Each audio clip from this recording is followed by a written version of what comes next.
পুলিশের সাবেক আইজিপি বেনজির আহমেদের দুবাই পুলিশ কর্তৃক গ্রেপ্তার প্রসঙ্গে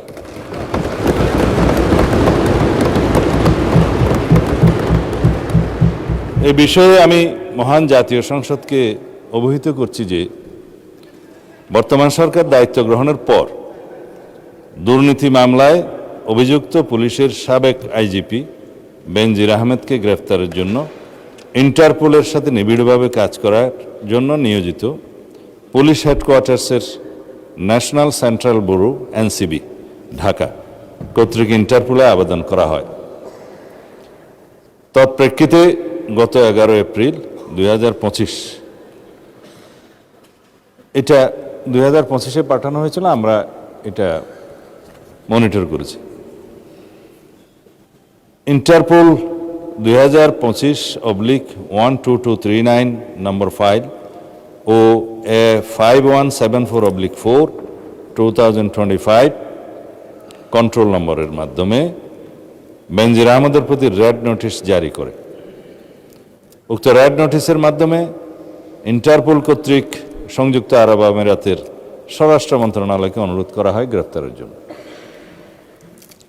মাননীয় স্পিকার, আমি এই মহান সংসদের মাধ্যমে সমগ্র জাতিকে জানাচ্ছি যে গত 12 জুন 2026 তারিখে সংযুক্ত আরব আমিরাতের স্বরাষ্ট্র মন্ত্রণালয়ের directorate general of federal criminal police national central bureau NCB Abu Dhabi হতে প্রেরিত একটি ইমেইলের মাধ্যমে বাংলাদেশ সরকারকে জানানো হয়েছে যে দুর্নীতি মামলায় অভিযুক্ত বেনজির আহমেদকে সংযুক্ত আরব আমিরাত পুলিশ কর্তৃক গ্রেফতার করা হয়েছে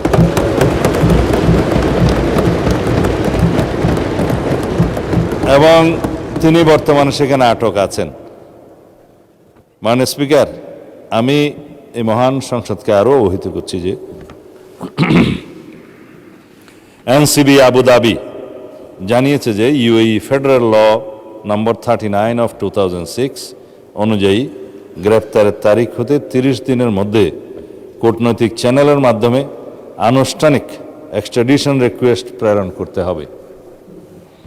উল্লেখ্য, বেনজির আহমেদের বিরুদ্ধে দণ্ডবিধির 420, 467, 468, 471 and 109 সেকশন এবং 1947-এর দুর্নীতি প্রতিরোধ আইনের সেকশন 5/2, 26(2) এবং 27(1) এবং বাংলাদেশ পাসপোর্ট অর্ডার 1973-এর 11 ধারার মানে সেকশন 11-এর মামলা বিচারাধীন রয়েছে।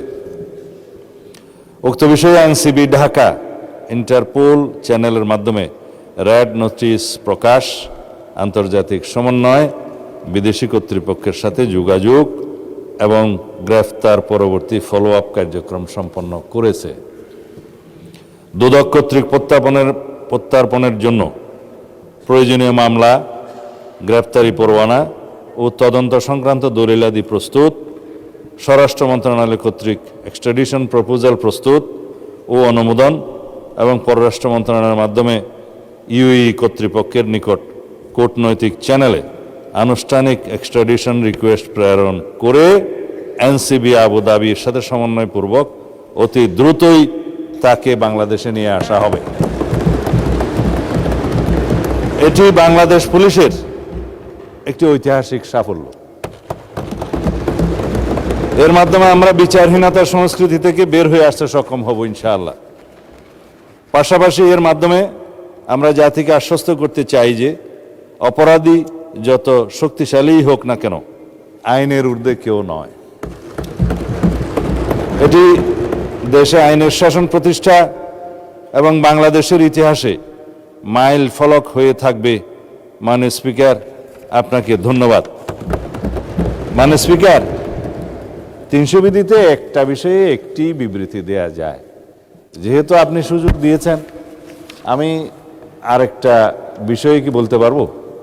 এটাও একই 2 মিনিট সময় লাগে। যদি এইরকম গ্রেট নিউজ থেকে থাকে, যেমন ধরেন নর্মালি স্বরাষ্ট্রমন্ত্রী মহোদয় যখন দাঁড়ান তখন একদিকে শুধু টেবিল চাপড়ানো আসে, কিন্তু আজকে দেখলাম অ্যাক্রস দ্য পার্টি লাইন সকলে আপনাকে উৎসাহ দিচ্ছিলেন কথা বলার জন্য।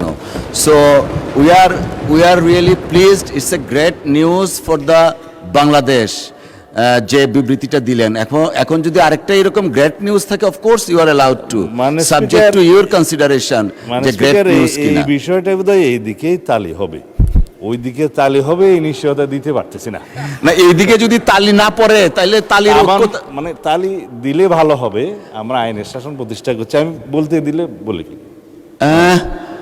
আমরা একটু পরে শুনি, এই তালিটার ঐক্যটা থাকুক, আমরা একটু আলোচনা করি, পরে আবার শুনতে পারবো।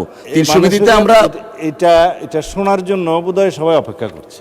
আচ্ছা জি, আচ্ছা ঠিক আছে, বলেন। মানে স্পিকার, আমি দলের নাম নিতাম না, যেহেতু এটা বিষয়ে কিছু ক্লেম করা হয়েছে সেই জন্য দিচ্ছি। বাংলাদেশ ছাত্র শিবিরের কেন্দ্রীয় সহকারী আন্তর্জাতিক বিষয়ক সম্পাদক মোহাম্মদ জিসান মিয়া প্রধানের ঘটনার সংক্ষিপ্ত বিবরণ। মানে স্পিকার, উল্লেখিত বিষয়ে আমি মহান জাতীয় সংসদকে অবহিত করছি যে গত 11 জুন 2026 তারিখ রাত 8:30 কুমিল্লা জেলার দাউদকান্দি বাজার হতে বাংলাদেশ ছাত্র শিবিরের কেন্দ্রীয় নেতা, যার পদবি সহকারী আন্তর্জাতিক বিষয়ক সম্পাদক মোহাম্মদ জিসান মিয়া প্রধান নিখোঁজ মর্মে 12/6/2026 খ্রিস্টাব্দে দাউদকান্দি থানায় এসে তার পক্ষে মোহাম্মদ রাসেল আহমেদ, ঠিকানা স্থায়ী ও বর্তমান বীরবাগ গোয়ালি ইউনিয়ন বটেশ্বর থানা দাউদকান্দি জেলা কুমিল্লা, মোবাইল নম্বর বললাম না আছে, একটি নিখোঁজ জিডি করেন। নিখোঁজ জিডির প্রেক্ষিতে তাকে উদ্ধারের নিমিত্তে কুমিল্লা জেলা পুলিশের একাধিক টিম মাঠে নামে উদ্ধার কাজে তৎপর হয়। অনুসন্ধানকালীন প্রথমত নিখোঁজ ব্যক্তির আপন চাচাতো ভাই সজীব হাসানের মাধ্যমে জানা যায় গত 5-6 মাস পূর্বে ফেসবুকের মাধ্যমে জনৈক একজন নারীর সাথে মোহাম্মদ জিসান মিয়া প্রধানের পরিচয়ের সূত্র ধরে তাদের মধ্যে মোবাইল ফোনে কথাবার্তা শুরু হয় এবং প্রেমের সম্পর্ক গড়ে ওঠে। মানে স্পিকার, কুমিল্লা জেলা পুলিশের তথ্য মতে বিভিন্ন সময়ে জিসান মিয়া মেয়েটিকে বিয়ের প্রলোভন দেখিয়ে একাধিকবার দর্শন করলে মেয়েটি অন্তঃসত্ত্বা হয়ে পড়ে। এক পর্যায়ে জিসান মিয়া প্রধান ভিকটিম মেয়েটিকে জোরপূর্বক ভ্রূণ নষ্ট করার জন্য চাপ সৃষ্টি করতে থাকে এবং ভ্রূণ নষ্ট না করলে ভিকটিমকে মেরে ফেলার হুমকি প্রদান করে। তার এক পর্যায়ে ভিকটিম মেয়েটি জানের ভয়ে বাচ্চা নষ্ট করতে ভ্রূণ নষ্ট করতে রাজি হলে জিসান মিয়া প্রধান তার পূর্ব পরিচিত ও ঘনিষ্ঠ জনৈক সিকান্দর আলীর ওষুধের দোকান হতে ভ্রূণ নষ্ট করার ট্যাবলেট ক্রয় করে ভিকটিম মেয়েটিকে খাওয়ায়। 2-3 দিন পরে ভ্রূণ নষ্ট হওয়ায় ওষুধ সেবনের ফলে ভিকটিমের প্রচণ্ড রক্তক্ষরণ শুরু হলে ভিকটিম নিজেই জিসানকে বিষয়টি জানায়। তখন জিসান তার আপন চাচাতো ভাই সজীবের মাধ্যমে পুনরায় একই ফার্মেসি হতে ওষুধ সংগ্রহ করে ভিকটিমের বাড়িতে পৌঁছে দেয়। ওষুধ সেবনের পর রক্তক্ষরণ বন্ধ হলে ভিকটিম জিসানকে বিয়ের জন্য চাপ সৃষ্টি করে। এক পর্যায়ে জিসান 12 জুন তারিখে রোজ শুক্রবার বিয়ে করতে সম্মতি জ্ঞাপন করে, কিন্তু গত 11 জুন তারিখ রাত 8:30 বিয়ে না করার টালবাহানায় জিসান নিজেই আত্মগোপন করে তার চাচাতো ভাই মোহাম্মদ রাসেল আহমদের মাধ্যমে দাউদকান্দি থানায় একটি নিখোঁজ জিডি করেন। নিখোঁজ জিডির অনুসন্ধানকালীন কুমিল্লা জেলার লাকসাম থানা এলাকায় স্থানীয় লোকজন ও লাকসাম থানা পুলিশের মাধ্যমে আত্মগোপনে থাকা জিসান মিয়া প্রধানকে উদ্ধার করা হয়। ভিকটিম মেয়েটিকে থানায় হাজির হয়ে মোহাম্মদ জিসান মিয়াকে মেয়েটি থানায় হাজির হয়ে মোহাম্মদ জিসান মিয়া প্রধানকে 1 নম্বর আসামি করে ধর্ষণের সহযোগিতা এবং ভ্রূণ নষ্ট করার অভিযোগে অপর 3 জন যথাক্রমে মোহাম্মদ সজীব হাসান, সিকান্দর আলী ও মোহাম্মদ গোলাম রব্বি সহ মোট 4 জনের নাম উল্লেখ করে এজাহার দায়েরের প্রেক্ষিতে দাউদকান্দি মডেল থানার মামলা নম্বর 13 তারিখ 13/6/2026 খ্রিস্টাব্দ ধারা নারী ও শিশু নির্যাতন দমন আইনের 9(খ)/30 তৎসহ 313, 506 এবং 34 পেনাল কোড রুজু করা হয়। গত 13/6/2026 তারিখে এই অভিযুক্ত সজীব হাসান ও সেকান্দর আলী তাদেরকে গ্রেফতার করা হয়। তারা বিজ্ঞ বিচারিক জুডিশিয়াল ম্যাজিস্ট্রেট আদালতে ঘটনায় নিজেদেরকে জড়িয়ে 164 ধারায় স্বীকারোক্তিমূলক জবানবন্দি প্রদান করে। বর্তমানে মামলাটি তদন্ত অব্যাহত আছে। যেহেতু মাননীয় স্পিকার এই বিষয়ে অনেকেই ভেরিফাইড ফেসবুক পেজে তার নিখোঁজের বিষয়টি অন্যভাবে বর্ণনা করে সরকারকে দায়ী করতে চেয়েছিল এবং প্রকৃত ঘটনা উদ্ঘাটনের পরে সেটা আমরা মনে করলাম এই ঘটনা জাতির সামনে প্রকাশ করা দরকার। আমি এই মহান জাতীয় সংসদের মাধ্যমে এটা প্রকাশ করলাম। ধন্যবাদ মাননীয় স্পিকার। ধন্যবাদ মাননীয় স্বরাষ্ট্রমন্ত্রী।